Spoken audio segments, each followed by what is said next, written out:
결국은 이제 정권 교체가 48%, 정치 교체가 47%의 지지를 받은 셈이 됐어요. 이건 이제 하나의 해석이죠. 네네네. 예. 네.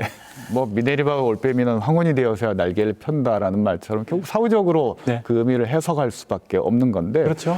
네, 이제 오늘 갤럽 조사에 보니까 재밌는 그 조사 항목이 있어요. 왜 이재명에게 투표했느냐, 윤석열에게 투표한 이유는 뭐냐. 네. 윤석열에게 투표한 사람들의 39%는 정권 교체를 위해서였고, 상대가 싫어서, 이재명이 싫어서 이게 17%, 그리고 윤석열에 대한 신뢰감 15%였습니다. 반면에 이재명에게 투표한 이유는 뭐냐라고 물었더니 윤석열이 싫어서가 압도적으로 많았습니다. 26%였고요. 그리고 경력이 이재명이 우월한 것 같아서 이게 20%, 그리고 능력, 뭐 비슷한 맥락입니다. 18% 이렇게 결과가 나왔습니다. 그래서 윤석열을 지지했던 사람들은 정권 교체에 좀 더 방점을 뒀던 것 같고, 이재명을 지지했던 사람은 정치 교체라기보다는 일단 윤석열이 싫어서인 것 같습니다. 네.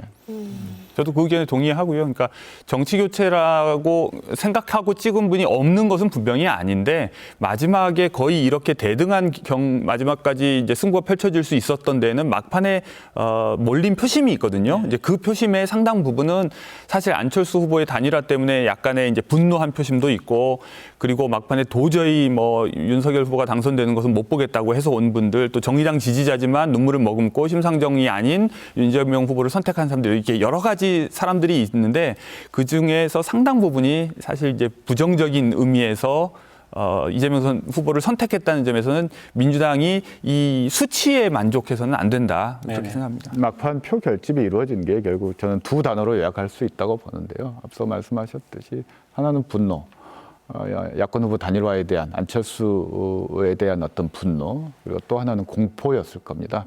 왜냐하면 블랙아웃 접어든 시점에 이제 이대로 가면 정권이 바뀌는 건가?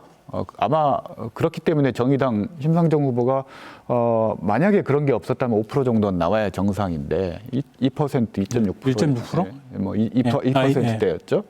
뭐 그 득표율밖에 안 나왔던 것들도 나중에 이제 커밍아웃을 하지 않습니까? 나 사실은 정의당 지지자인데 정권 교체되는 게 싫어서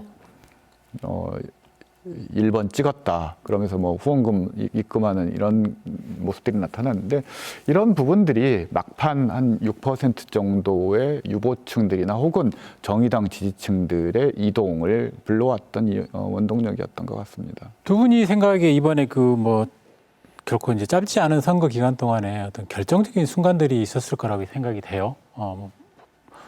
딱 한 군데만 짚기는 좀 어렵겠지만 그래도 굳이 이야기를 해주신다면. 가장 기억에 남는 변곡점은 아무래도 안철수 후보의 갑작스러운 단일화 선언이었던 것 같습니다. 그리고 실제로 유권자들이 정서적으로 이제 반응하는 그 순간도 그때였고요. 제 주변에도 굉장히 많은 사람들이 굉장히 황당해했고, 그걸 이제 모르겠습니다. 제 인간 관계가 좁아서 그런지 모르겠는데, 기쁜 마음으로 막 환영하는 사람보다는 굉장히 당황하고 약간은 좀 그런 의미에서 이제 선거 국면이 굉장히 민주당에게는 불리하게 느끼는 분들도 많아진 것 같고, 아니면 안철수 후보라는 어떤 제3의 선택지를 원했던 제 주변의 학생들도 그런 경우가 많았는데요. 안철수 후보에 대해서 호감을 가지고 있었던 20대, 30대 젊은 청년들 중에서도 갑자기 이제 자기의 기표용지가 사라지니까 이제 굉장히 당황하면서 고민하는, 그러니까 그거 이후에 이제 사람들의 마음이 많이 변동이 좀 일어났던 것 같고요. 그런 의미에서는 기억에 남는 변곡점은 분명한 것 같습니다.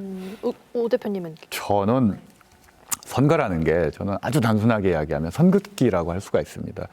여기까지가 우리 편이야. 이걸 넓게 그어야 선거에서 이길 수 있는 거거든요. 이걸 좁게 긋는 순간, 그 순도를 높이기 위해서 그 범위를 좁히는 순간 선거에서 지는 거거든요.